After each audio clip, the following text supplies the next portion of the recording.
I'm going to talk about the past, hence the history of the police department, the present, like he said, and a little bit about the future of what we expect. What a lot of you sitting here don't realize is the depth of history that's sitting in this room right here, because there's a lot of people that have served the agency in the past, one of which went out as a captain and was replaced by another individual the same day, almost, and he left as a captain, and they're here today. So we got a lot to cover. Does anyone have any idea when the police department was formed? 35? You're talking about the township? Yeah, our police. 1929? 1929, we have a winner. So the East Brunswick Police Department was actually formed in 1929. It was formed as a part-time police department. And you might recognize the guy's name. It was Chief Frank Warnsdorfer. He was the first chief of police. I don't know if you know that they named a school after him, right? Okay. You're going to see a lot of that. You're going to see a lot of our streets and other things in town were named after police officers. So I'm looking forward to Lasaco Lake instead of Farrington Lake. I think it rhymes. So you got that, Mayor? Good. All right. He served for 6 years as a chief of police, and when we were a part-time police department. So it was not a full-time agency, it was a part-time police agency until a number of years later. So the first 6 years were served under his command. And in 1934, there was a change in regime, and you're going to see that. So I'm just going to talk briefly each time about the different leadership of the agency. These pictures, some are identifiable where they are. This one's not. So I'm not quite sure where this is a picture of the town. So if anyone does know that, jump right in. That's good to know. But you can see the makeup of the police department. You're going to see some names that we're going to go back and forth with. One of them is this guy right there, Harry Cool. Harry Cool also became the chief of police. And we're going to talk about what happened with him. 1935, another picture. Again, you'll see that now Harry Cool is in command of the department as the chief of police. And he was directing traffic up on what we know is Route 18. But at the time that he was doing it, it was actually known as State Road 28. I don't know if everybody knows that Route 18 used to be 28. I guess it got demoted from 28 down to 18. He was directing traffic in front of what we would know as the Colonial Diner. It was a 2-lane roadway, and a drunk driver actually struck him. He went to St. Peter's Medical Center, where ultimately, 3 days later, he was pronounced dead. So that is actually the one and only line of duty death. Is anyone familiar with the Law Enforcement Memorial in Washington, D.C.? So similar to the Vietnam Wall, which we actually had right out here. I hope somebody came out and saw that. That was impressive. Where you could trace the names. Well, there's a large memorial where you could walk through. There's gardens, and there's a wall where every officer that was killed on the line of duty, or their name is there, and you could etch it. If you go to the police department, you'll actually see his etching, because guys that have gone there have etched the name, and we actually have it hanging up there. But he's actually on the wall in Washington, D.C. as an officer that was killed on the line of duty in East Brunswick. The only one, thank God, and we're going to try and keep that record. So, and that goes to the safety of all the guys and girls here. Does anyone recognize this building? I know you do. I'm not asking you any more questions. No. Okay? This was actually the first headquarters. I know you do too. So, hence the reason they're in the front row. This was actually the first headquarters, not to go against our historians, but technically before the one by the Colonial. This is actually the modern day picture there. You can see a little bit of it's changed. Those brick walls that you see up here, these brick columns are actually these right here. And then, of course, the interior section has all changed a little bit with the configuration. But this, if you recognize the building, is actually, that's the walkway over Route 18 by Egger Street, South Woodland. That was actually the original police department, and that was back in the 1930s. It then moved from that building to 30 Wallace Street. 30 Wallace Street is next to the Colonial Diner. You can see a lot of Colonial Diner themes. They'll be sponsoring lunch. Come on in. No, they're not. I wish. All right, so that's where we originally were. Upon the death of Chief Cool, Walter Grote was actually promoted to chief of police in 1936. He only served 2 years. The reason he left is because he became a magistrate. When anyone runs the court, who sits on the bench at a court? A judge, right. And what is a judge by trade? What is? Lawyer. They're a lawyer. Well, way back when, the person that ran the court was not a lawyer, it was actually a magistrate. And he became the magistrate, so he actually judged people without a law degree. So he decided not to be a police officer anymore, and that's what he did. When he stepped down in 1938, James Hoover took over. And he became the chief of police in 1938 and stayed all the way till 1945. So he was the 4th chief of police in the part-time. In the upper right-hand corner, I put in red PT, meaning part-time, just to remind you that this was just a part-time police department. These people had regular jobs, and they just did this part-time. You can see on the bottom right is the police headquarters, which is 30 Wallace Street. That's next to the Colonial Diner. You will all, did anyone not know that was the police station? I'm just curious. Everybody know it was the police station? All right, so let's move on. Okay, then you're just tired and nobody wants to raise their hand. So if you go on Route 18 North, when you pass the Colonial Diner, there's a street right there. That's Wallace Street. If you made the right onto Wallace Street, the building immediately to the left, which is now a vacuum place, or is this something different now? Somebody's got to help me out. All right, they don't go on the road either. So I don't leave my office, so I depend on. It is a plumbing repair. The captain corrected me. Thank you. You're right. It's a plumbing place. If you go by there now, and I'm sure you work there, that was where it was.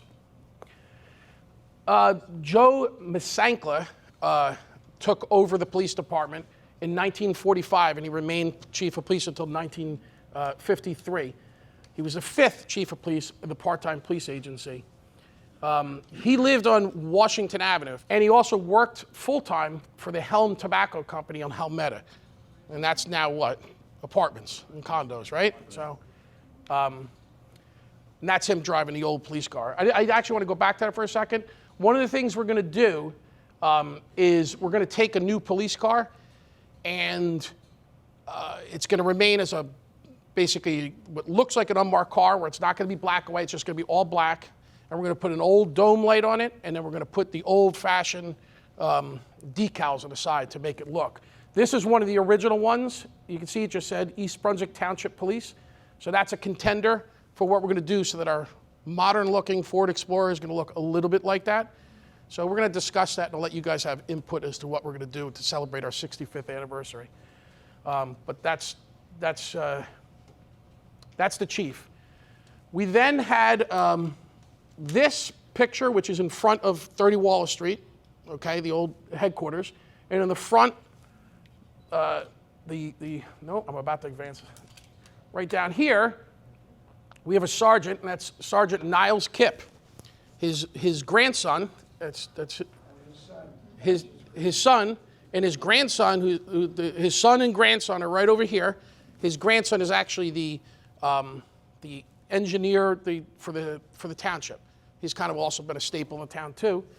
So that's Niles, was a sergeant who worked for the chief.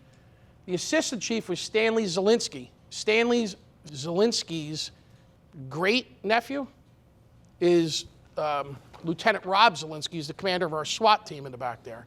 This is another view of the police car we're looking at doing. That is the chief, and he has a coffin on top because of a careless driver. So not sure if I'm going to put a coffin on the cars. It's still up there. We might do it. I'm not really sure, but this gives you an idea of what they were working with back in the 1950s.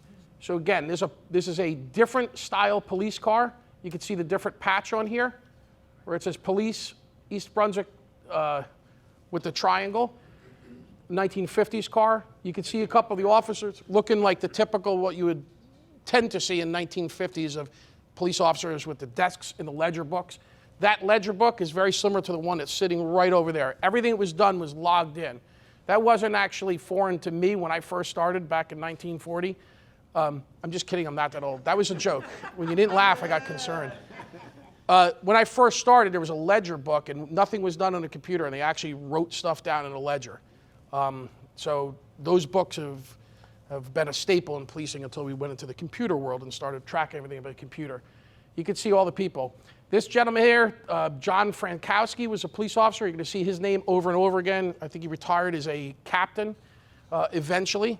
He was a part-time police officer. As you can tell, we're still working part-time. He eventually became a full-time officer as a supervisor, and I think he left as a, I said captain, I think it was a sergeant. But either way, his grandson paid me a visit a couple years ago. I have a jacket. Actually, as I look at that picture, I'm wondering if it's the one he's wearing right now. It's kind of weird, but it's hanging in my office. The goal is we have a training facility that we've made into kind of a mini museum that we're making into. Some of these artifacts are there. We're going to be putting more stuff in there. The jacket's going to be one of them. I'm going to get hopefully get one of the department stores to donate a mannequin so that I can dress it up as Frankowski. Well, maybe not him. That would be weird, but his uniforms to show the old style uniforms and then a modern day uniform. So you're going to see in a minute that this is Robert Hoover, not Chief James Hoover, but Robert Hoover in the car in the Police Radio Patrol, East Brunswick Township. That's a large contender in my book because I think that looks really neat as being one of the nostalgia guys. And the reason it was there is because they got these really modern, cool radios that were like suitcases. And that went to the cars and they became modern radio cars. And they also established in the 50s a police reserve. The police reserves ended up becoming auxiliary police and then ultimately special police. The special police have been a staple in the East Brunswick Police Department for quite a number of years. It really went nuts in the 80s. That's because I became a special. That was an inside joke on my part. One of my bosses is sitting right over there. Lieutenant James Cregan was a staple within the police department. Only wrote me up a couple times, so that's all right. But it's good to have him here. It just shows the history of people who worked part-time for the police department that really love the town and come back to be part of the program. So I appreciate that. Then we handed the agency off in a part-time agency to Edward Lucas. He only served 1 year as a chief from 53 to 54.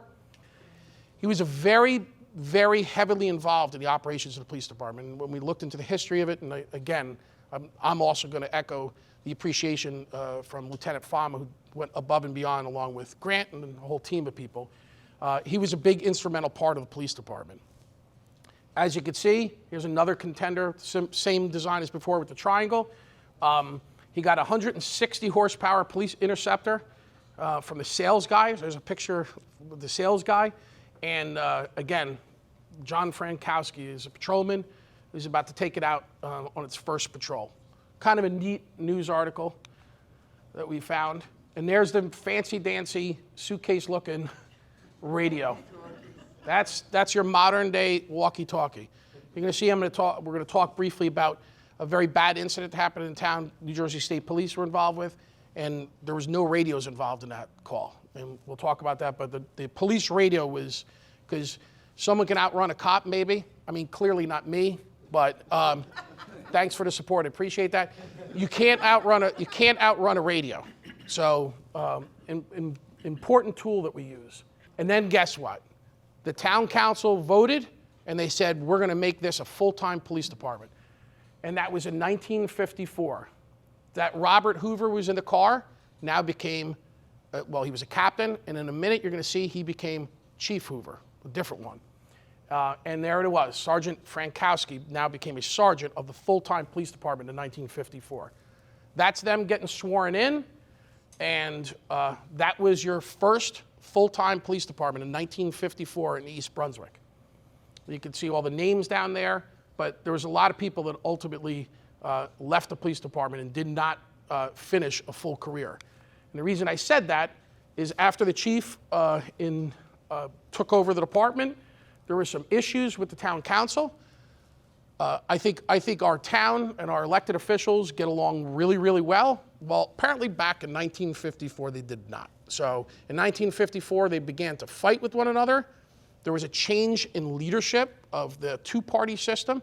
So one party went out that made a full-time police department, and the other party that came in said, yeah, we're going to get rid of this police department. So ultimately, gone. Everybody got fired, and they went back to a part-time police department a year later. So as a result of that, there was a change of leadership. These are some of the news articles. I know they're small and long, so I'm going to, for brevity, I'm going to go through them here, but all kinds of lawsuits going back and forth. It reminded me of another borough to our south where there's lawsuits going left and right. And then ultimately, back in 1957, they decided they're going to bring it to the residents. We're going to vote. And overwhelmingly, there's actually, I think I have a picture in there, they voted on it. And in 1960, it's 2.0, EBPD, full-time EBPD 2.0. It's the newest version.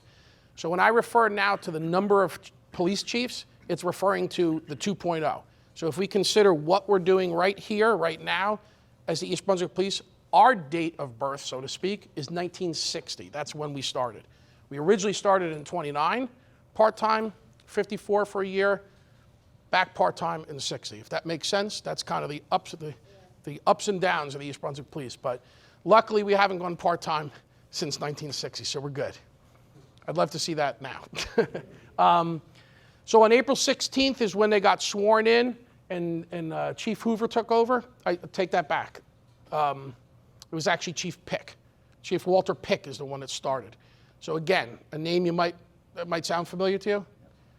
Pick Court. So Pick Court is named after Chief Pick, who was the first full-time chief.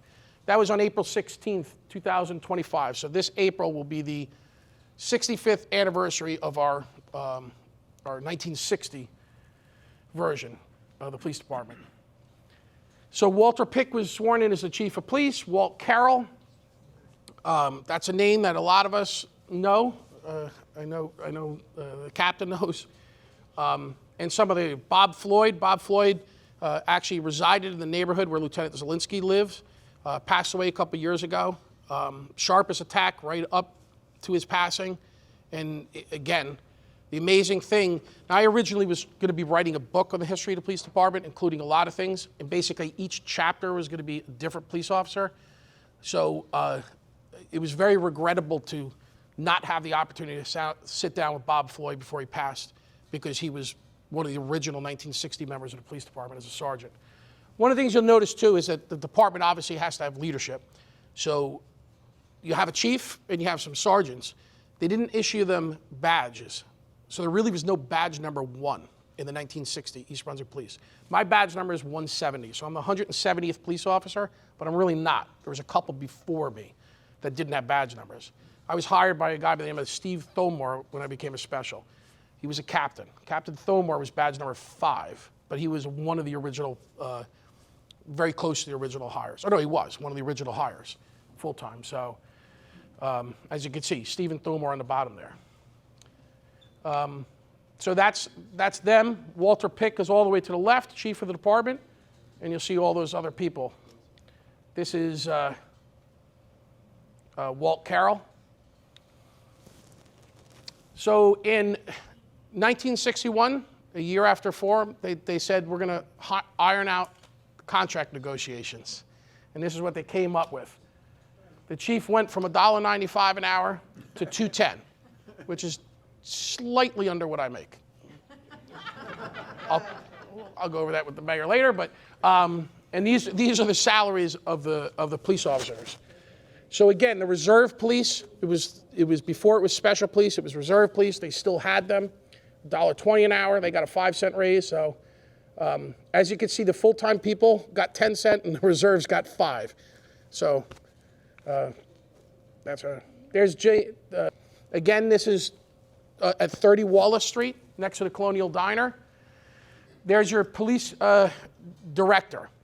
What happened was, once Walter Pick retired, the way it works in New Jersey is whoever is the highest ranking police officer, who is typically a chief of police, they run the day-to-day operations of a police department.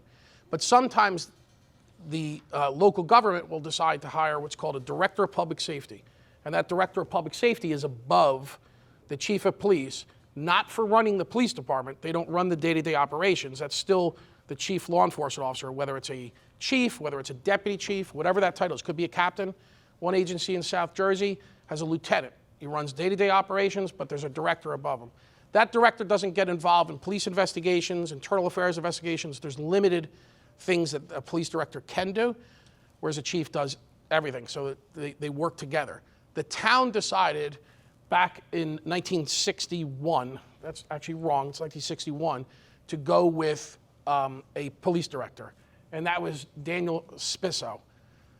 He became the police director, and then ever since then, there was always a director of public safety until just a few years ago. So Walter Pick was chief number 1 of the 1960 full-time department, and chief 2 wasn't until just a couple years ago. That's who it was. These are a couple nostalgic pictures. That's John Jensen. You're going to see him again in a minute. Yeah. Jensen Street, not him. So he doesn't get that. I went backwards. That's a soldier, and it's not John Jensen. So his son also became a police officer, and you'll see a common thread between the father-son team in a minute. There's an old car, one that I'm probably not going to do. Not the most fancy design, right? It's got the township logo, not bad, but it's the old township logo. I believe those cars were also green. This is Joe Pleva. Joe Pleva was a cowboy guy. We all knew Paul smiling. He knows Joe, and that's 1968. I was 27. Okay, that was a joke too. When I refer to myself being really old, nobody laughs. So that's Joe Pleva.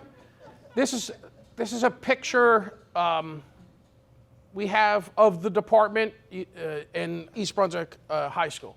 But again, a lot of various people's there, but I just want to show some historic pictures of the department back in the late 60s.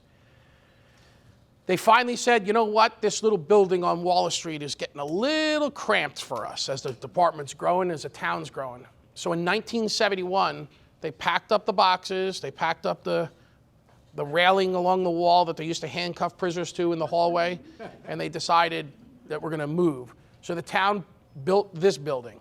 And in 1971, they occupied the town, and the police department has kept its corner for quite a number of years. And that's 1 Civic Center Drive. If you look at the building, it looks completely different. In a lot of ways, this portion here looks similar, but if you notice on the police side, we have an ADA compatible ramp, and you can see the court, which is much larger, has been renovated. You also see there's very little trees, they're all saplings. Now it looks very, very different. If you saw the aerial view, there's more pictures that are not incorporated in PowerPoint, but you'll see that there is no senior center. It's just wide open spaces, but that's the municipal complex. This is what it was like at Wallace Street, where the officer looked like he's on a radio station there with the microphone, and that's where they worked, whereas that is the modern-looking communication center and the detective bureau where the officers were able to work. It was a modern communication system, radio system, and a crime lab. And we were one of the very few towns that actually had part of the detective bureau, like a working crime lab. I'm just silencing my phone, I apologize. Ronnie Short was ultimately retired as a captain. And that's him. I believe we still have that fingerprint display someplace, but that's when we were a functioning crime lab. Again, this is a picture you showed before, that's a communications. This room, that window used to look out to the front desk area. That room is ended up, when communications switched to a different room, which you'll see a picture of in a minute, that became a room where officers would go to prepare their reports. Interesting story, not the most proud one, but we're amongst friends, and I'm sure it's not going to go anyplace because I'm not being filmed. Someone was unloading a shotgun many years ago. Statute of limitations are over on this. He didn't know how to do it, so he had his finger on the trigger, and when he racked around into the chamber, he blew around through the wall. Scared the heck out of him, more so all the other one on the other side of the wall. He said, wow, he racked the second round. We know where that one went. So somebody finally took the gun out of his hand, and he no longer possessed a gun. So you're welcome. So that room had air conditioning at that point. That was when it was a write-up room. Interestingly enough, years later, they flip-flopped back, and that ended up becoming the newer version of a modern dispatch. And then you'll see that recently we updated that room, and you'll see a picture of that, so you get to see our 911 center. This is the old way of, now it's a thumb drive or a digital cloud-based solution recording everything that we do.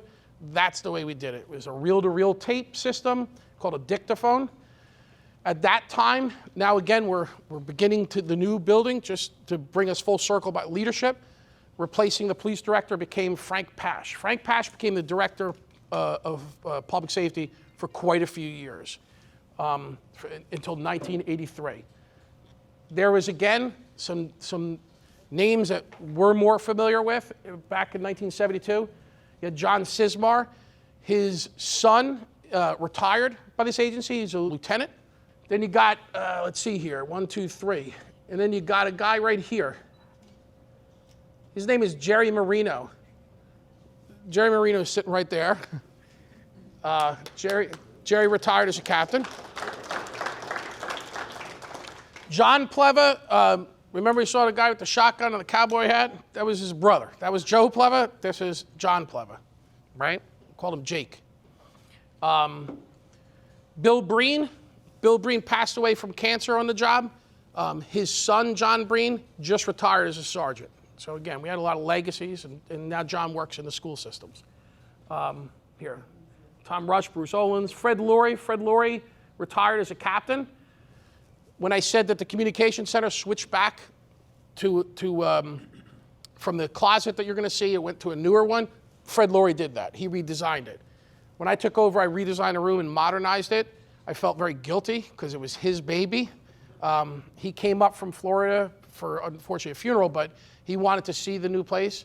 And I was a little nervous to show him because that was his baby. But he was very happy to see the updating. And again, John Jensen, you saw him all the way, he's all the way to the right. You kind of can't see it. This is one of the aerial views I talked about, but off to the right, the senior center doesn't exist. There's other shots of it, it just doesn't exist. But there's the old police cars. Yep, they're station wagons. So if they had station wagons, I'd try that trick, but they had station wagons back then. Here's the Detective Bureau, straight out of Barney Miller, right? 1972, yep, cigarettes, smoking in the Detective Bureau. That's, yep.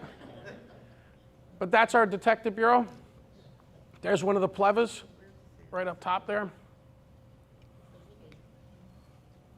Now we're starting to get in the more modern, if you could say that, police department where you can see all the people.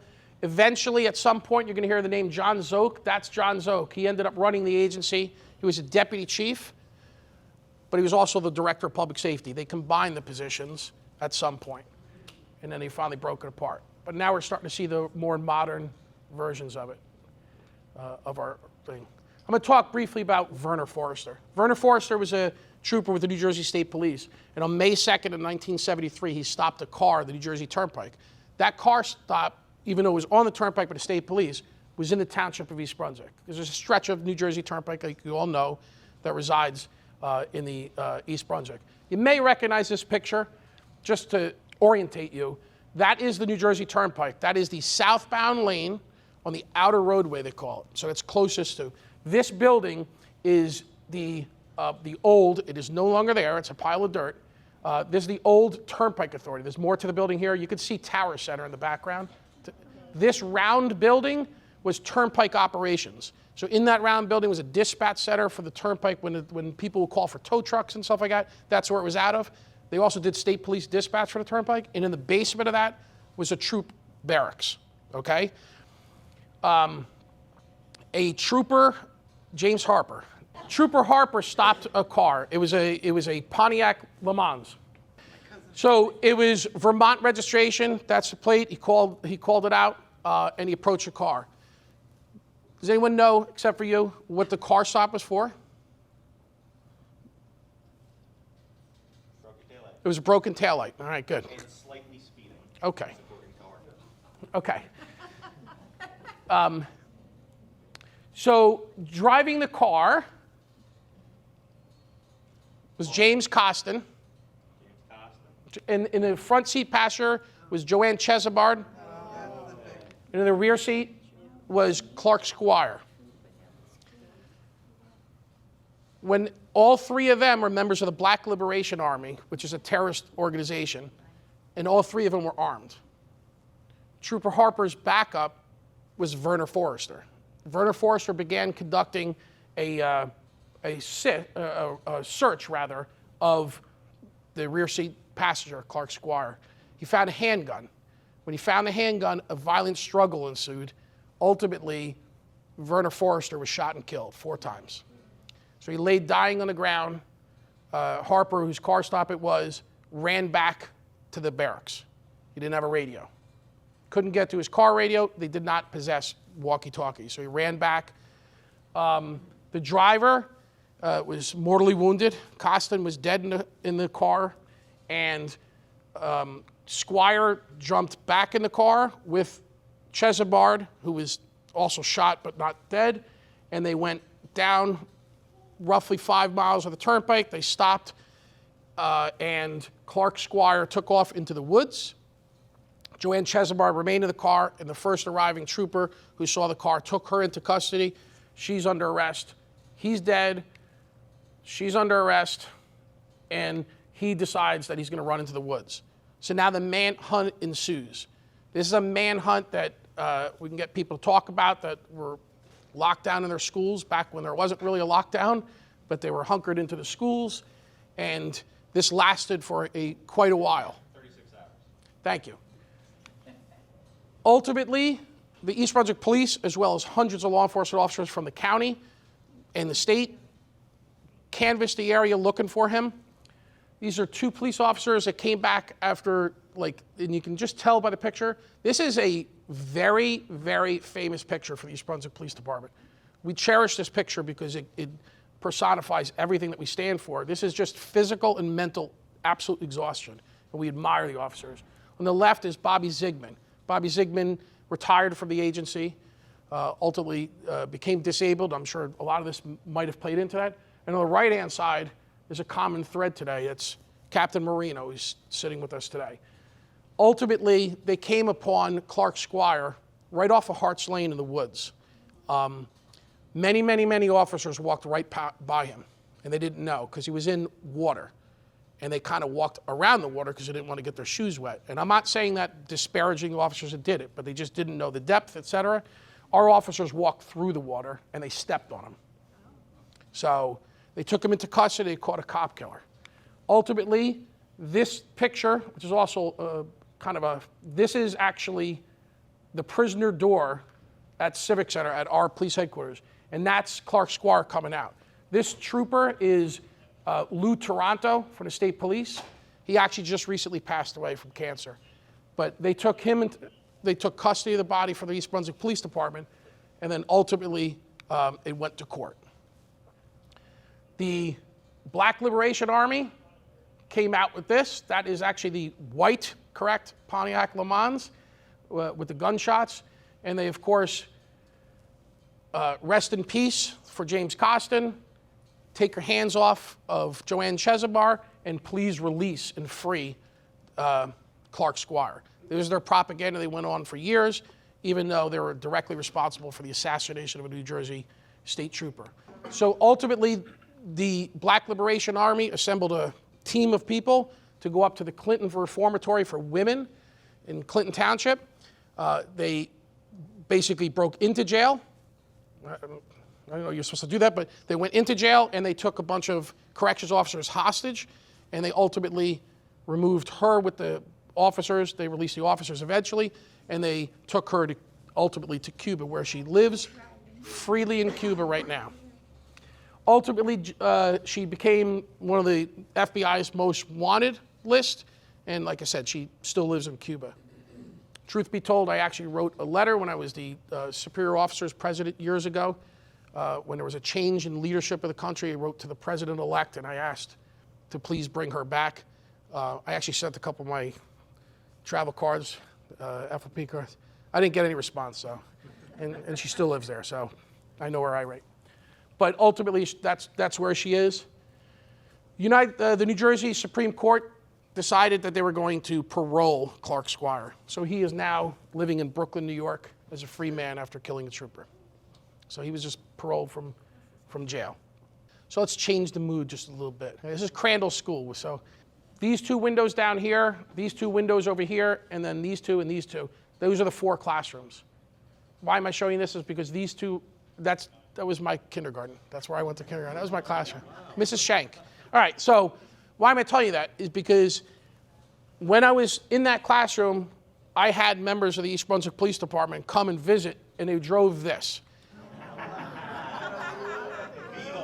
This is Otto the Auto. Otto the Auto, they did it on their own. They manufactured a police hat out of sheet metal. I found out there was a sheet metal company up on Route 18 that manufactured that or fabricated it, put it on there, Middlesex, right. And then they did the lights on the fenders, they did everything. It had a microphone. I'm sure the kids are so stupid to not look 10 feet in that direction and see the guy with the microphone, but I thought the car was alive, I swear to God. So remember I said I want to make a nostalgia car? Well, this is my second project. I've already spoken to the mayor about this. I'm trying to get someone to donate an old Volkswagen, and we're going to make it. We're going to make Otto the Auto happen with newer technology. Doesn't the car still survive somewhere? So that car was actually turned. Everything was taken off. It was turned. It was painted green, and it became a narcotics car. They did undercover stuff with it for a while, and then ultimately they auctioned it. One of our now retired sergeants, she bought it, and I reached out to her. But yeah, she has no idea where it is. So my pet project before I retire next week is going to be, surprise, no. No, I want to bring Otto the Auto back, so we're going to be working on it. Started giving recruitment tests. These are very well-dressed 1980s type applicants for the police department. Not much different than the ones we're getting today. This is in the high school gymnasium where they did PT tests. And then ultimately in 1980, we hired a group of officers, including 2 of our first female police officers. That's Jane Matarangelo, at the time Jane Ashton, and behind her is Anita Conway. They're both retired. Jane actually retired as a lieutenant. She still works in the township in our schools. And those are 2 of our first female police officers. All the way in the back is, that's Director Pash. All the way in the back is Tom Finn, who ultimately became the Director of Public Safety. He was a Deputy Chief and a Director of Public Safety. He actually was just in town, hasn't been here in 20 years. There was a Sergeant Philip Strezick, was a United States Army veteran who stormed the beaches of Omaha Beach on D-Day. He's a decorated war hero. He was an East Brunswick native.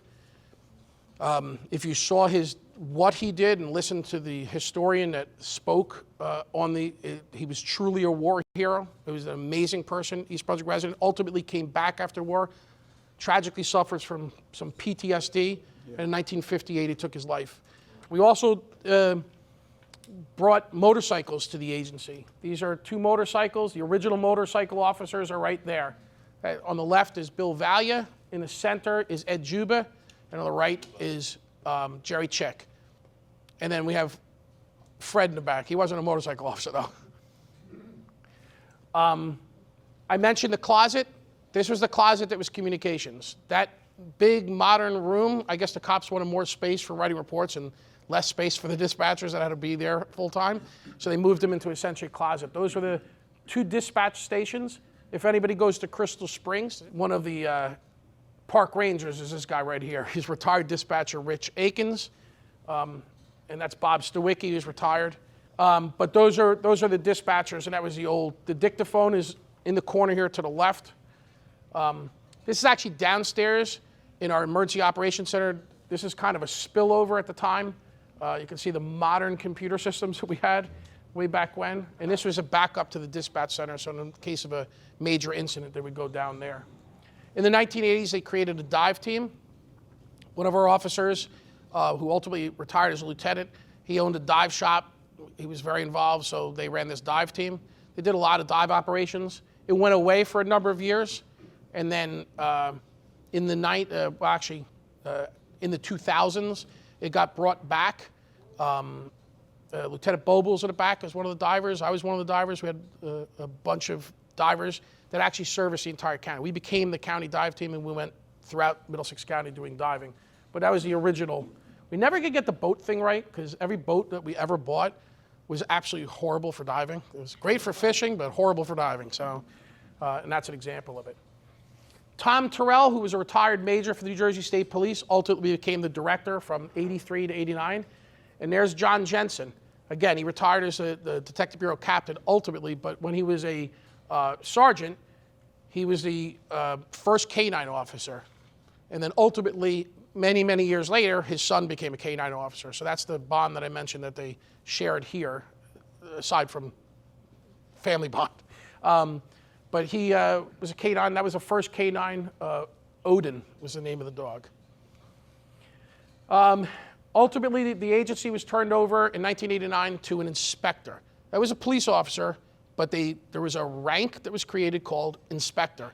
So he became that chief law enforcement officer, but he wasn't a chief. It was called an inspector for whatever reason. And then he was replaced ultimately when he passed away by John Zook. John Zook's on the bottom there. Ultimately, John Zook did a very brief stint as inspector, but then they made him deputy chief. And he was a deputy chief and shared a term with a guy by the name of John Cross, who's in the next picture. John Cross he was a retired deputy chief from Newark, and he came back to the agency, and he was the director of public safety. So we started to see under John Zook a combination of that deputy chief sworn position and director title kind of combined for a number of years. Ultimately, a bunch of people got sworn in. This is when you start to see some new sergeants. That's Sergeant Holston in the middle there, and Sergeant Mayer ultimately retired as a lieutenant and as a captain, respectively. Again, Captain Marino, that was his promotion to captain. This is and under the leadership of Director Cross. And you can see in the back there, you see Deputy Chief Zook and the rest of the command staff. That's Ronnie Shorp and Captain Jensen. Here's your command staff now. Deputy Chief Zook, Ronnie Shorp. I'm sorry, Otto Shorp. That's Otto Shorp, right? Yeah, Otto Shorp, Director Cross, Captain Jensen, and Captain Marino. Different iteration of the command staff. This is the 4 captains with John Zook.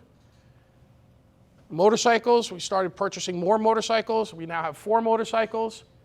These are the additions to the motorcycle unit. New officers were getting cycled out and trained in them. We also established a SWAT team. It actually used to be called the ERT, the Emergency Response Team.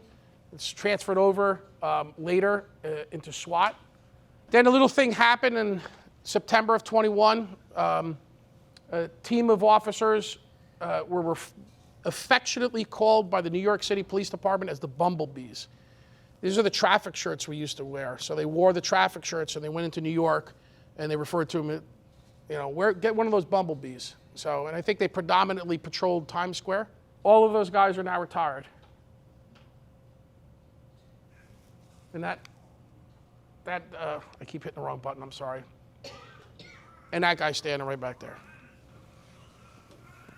Little thing happened in 2005 called Hurricane Katrina. So the town decided to send 2 officers.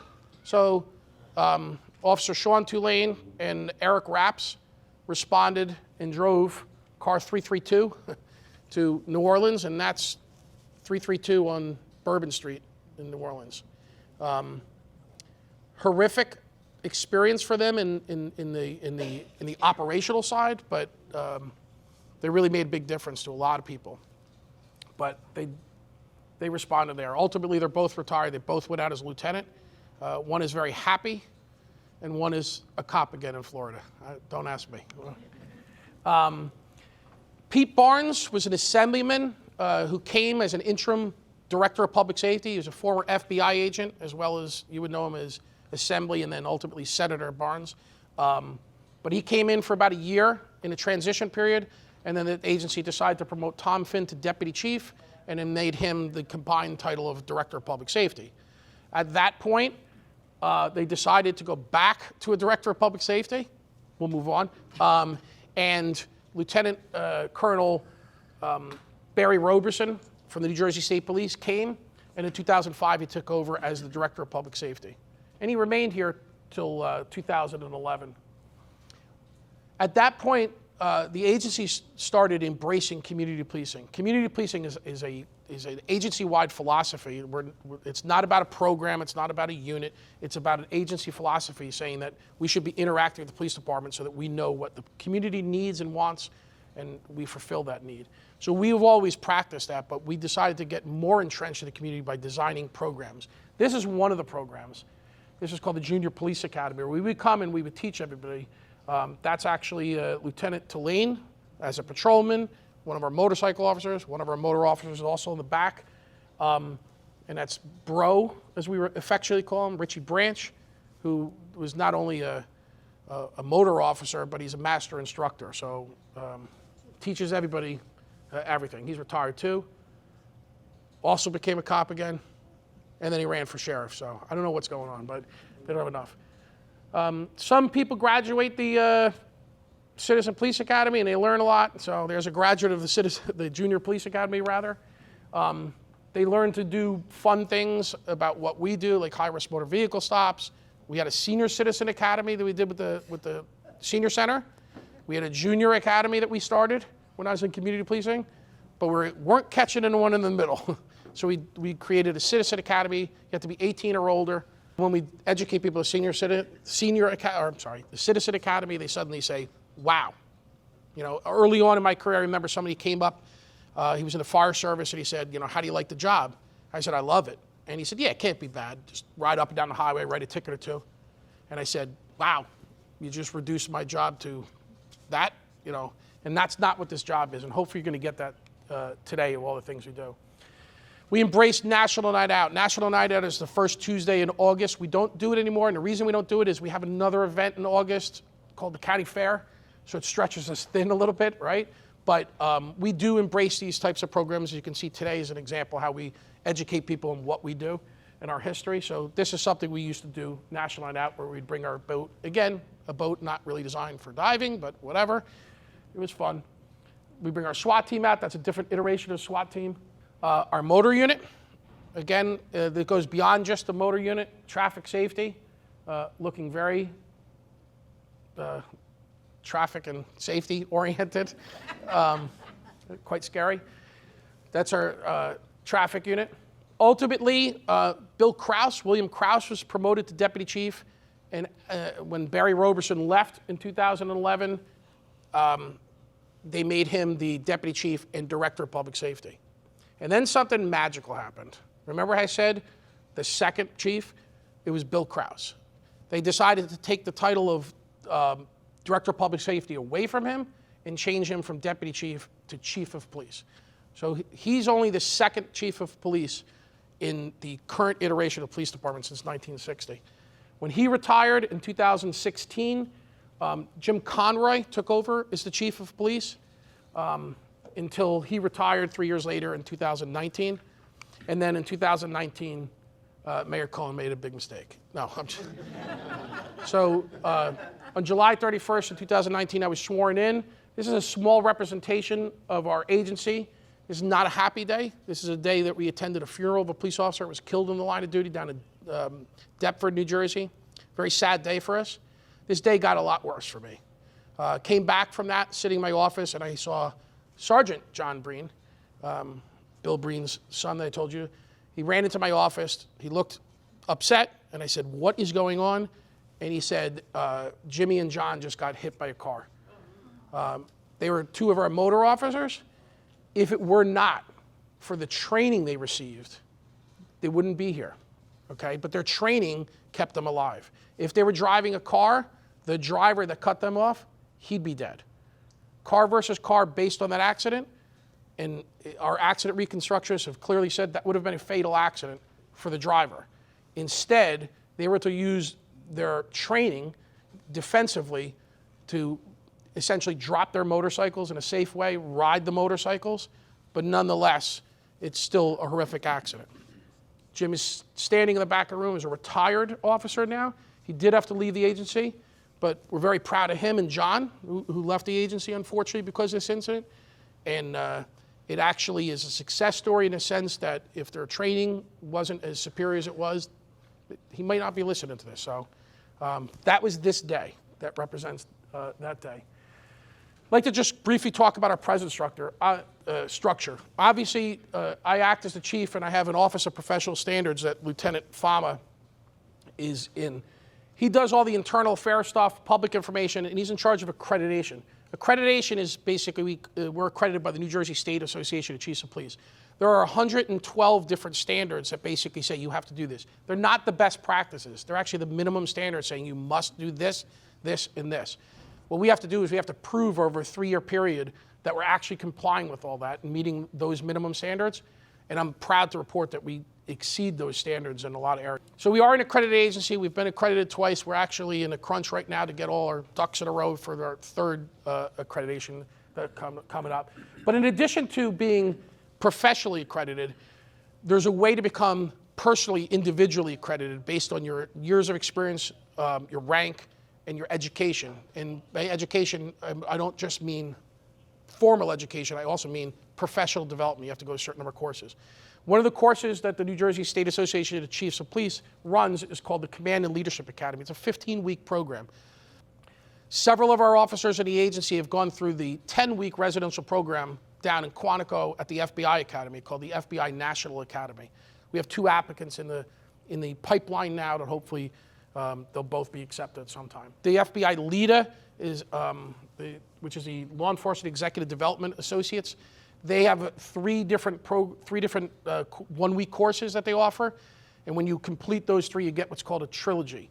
So right now, 3 members of the command staff have the trilogy, and there's 2 remaining people that are going to be going when we host the training next year. That's of no cost to the town because we host the training at our training facility. Once we get that, and that means the entire command staff will be trilogy, the agency now becomes a trilogy agency, again, saying that the entire command staff has that. The abbreviated program is called LEADS, which is the Law Enforcement Executive Development Seminar. The FBI runs that. It's a 2-week program down in Virginia, 1 week at Quantico at the FBI Academy, and that's for chiefs and sheriffs and above, and we'll send people there. Well, I went there because I'm the only one that can go. But and then once that happens, you can get accredited as a command executive. And again, a majority of our, all of our command staff are accredited command executives, and a very large number of our lieutenants are command executives. So we take professional development and further training very, very seriously. Then we have the administrative division. There's 3 divisions. The first one is administrative division, does budgeting, does all the purchasing, does recruitment. We run recruitment tests out of there. They operate the training facility, which we'll talk about in a second. Community policing, which is Grant right now. They ensure the proper operation of our emergency radio system that provides not only radio communications for the police department, but all the fire districts. Our EMS contract is Robert Wood, and we provide radio services with the interlocal agreement to South River and Spotswood. And then we have our emergency management, Office of Emergency Management. Our emergency management coordinator is John Cossack.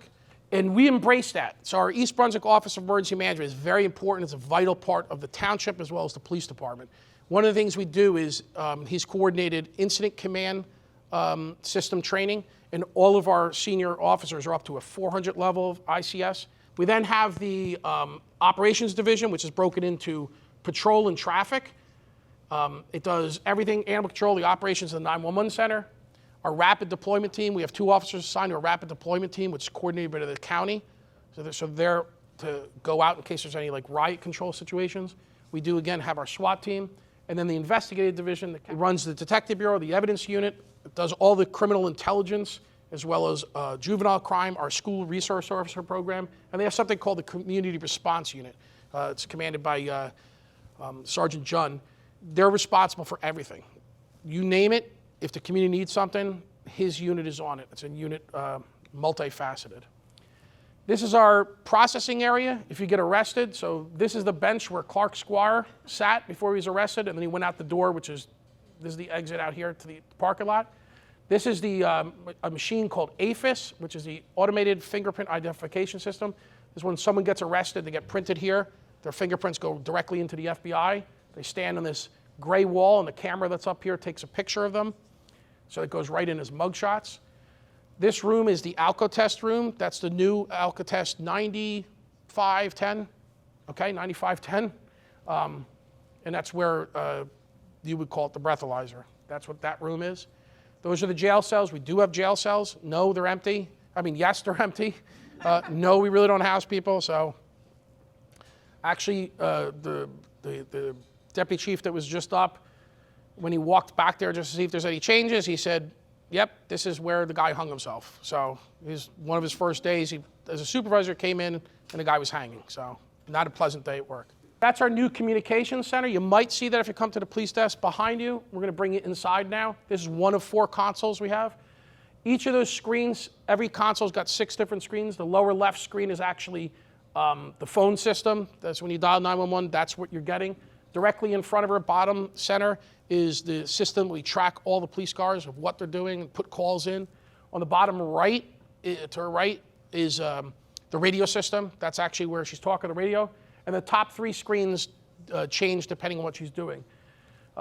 We do track where every single police car is and every ambulance is. So these little things that are green and red are cars that are on patrol right now. Green means they're available. Red means they're actually engaged in a call. Yellow, orange means they're going to a call. There's also camera systems that we monitor, not just in our building, but throughout the township. We actually have the ability to pull up certain cameras.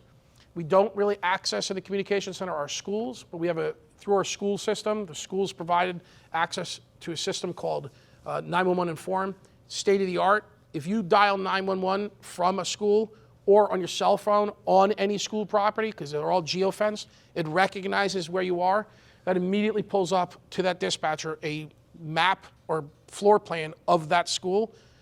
If the dispatcher actually hears someone on the phone and says, I hear gunshots, they actually hit one button called lockdown, and it puts the school in lockdown, which means automatically strobe lights on the exterior of the building illuminate to tell you don't go in the school.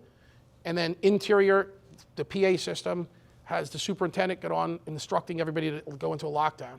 If anyone knows anybody is familiar with lockdown drills, within 5 seconds or 6 seconds, you can't hear anything. You think you're in an empty school.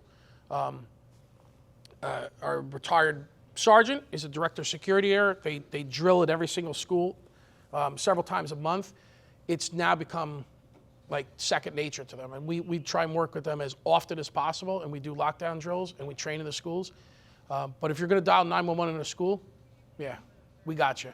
There's no doubt about that. In addition to that, the reason I brought it up is while we don't have cameras to live stream in the schools, we do when you call 911. The system was also incorporated with their camera system. So if a dispatcher hears someone saying there's gunshots, they lock the school down, and then they pull up every camera that's labeled on the screen in different locations, and they could follow whoever it is or check whoever it is. Radio to the officers, direct them on what doors to go in because it's all labeled, and it coordinates things really, really well. So if you're going to send your children to any schools, do it here. You're pretty safe. That is our East Brunswick Police Training Facility. In 1999, the town bought property on Harts Lane, and they built this facility. It's paid for.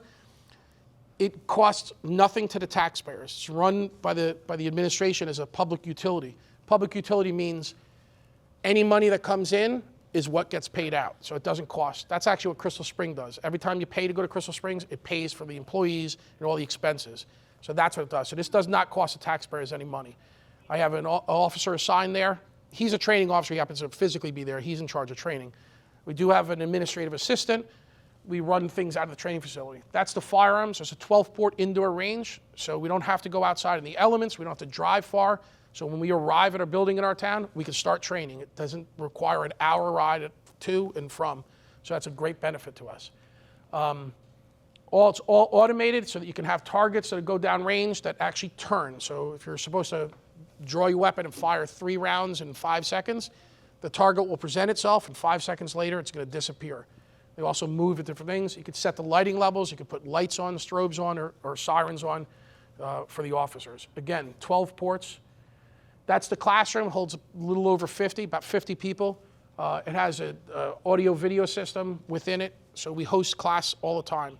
That LEDA trilogy program I mentioned, we host it here, which is why we get it for free, because they give us free seats. So we get a lot of extra training at no cost to, well, never cost the taxpayers, but it doesn't cost us anything because we host it, and we host a lot of things there. That's like the crown jewel. So the future is technology. So we're always interested in recruiting. This is a statewide problem. I travel the state and I talk to chiefs throughout the state because I do accreditation visits to other agencies to assess them, and which makes it extra awkward, by the way, when the guys that I work with come here and I have to pretend that I don't know them. Welcome, sir. You know, but I travel, like, recruiting is an issue. So we're always looking for good people. We all know it's very difficult being a cop, and there doesn't seem to be a lot of, when I say this, I don't mean anyone in this room. If you're here, you publicly support your police, and we greatly appreciate that. So I'm preaching to the choir. There's a lot of public resentment in the media and various things. So that dissuades good people from potentially seeking law enforcement employment. Please know that this is an honorable, honor, integrity, and public trust. We fight real hard to earn the trust of the public and maintain the trust of the public, and we serve with honor and integrity so that we can get that public trust, because this is an honorable profession. I'm humbled to be the chief, and I take no credit. I give all the credit. It's the men and women that just work hard and make me look good. It ain't me, it's them. And I need more of them. So if you know good people, let them be cops, because that's what statewide, we're fighting for good people to become cops. We've been blessed to be able to expand the force. There's a need to do that. Generally, when you grow, everything has to grow, but it has to be done responsibly, and we completely understand that. But I know I have the support of the administration. We have an incredible working relationship, and we're going to continue to do that, but I need good people. So please send people if you can. We also have the special police. So if you know someone that really wants to do something, we have that little thing right up the street, the fair. We beg for people to help us out at the fair.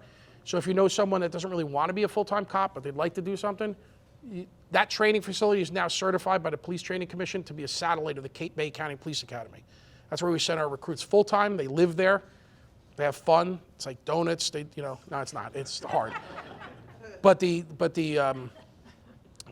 1 or 2 week program, 80-hour course to become an unarmed Class 1, we actually train here for anyone in Middlesex County. So our people go there. I know someone sitting in the back that went. You do get sprayed with pepper. That kind of hurts, but it is what it is. So if you know someone wants to be a special, send them our way. Dispatchers, that 911 center, tough job, but we could always use dispatchers. Send them our way. So my point is, the future is recruitment. We need that. We're also implementing technology. We have a drone program. People get scared when they hear that. They think that I'm like flying a drone in to look through your windows of your house. That's not what we do. We look for lost kids, Alzheimer's. We look for suspects. The drones are a very good tool for us. One of our drone operators is in the back. There might be more. But we use them all the time. We use them for traffic. Whenever we have a major event, we do it for security, also traffic. We send it up. So accident right here at Cranberry and Helm Meadow a couple years ago for the fair. Before a cop got there, the drone was over telling our command post what was going on. So we try and use the drones whenever we can. We're going to continue that technology. But the future is continuing to serve the public and build our public trust.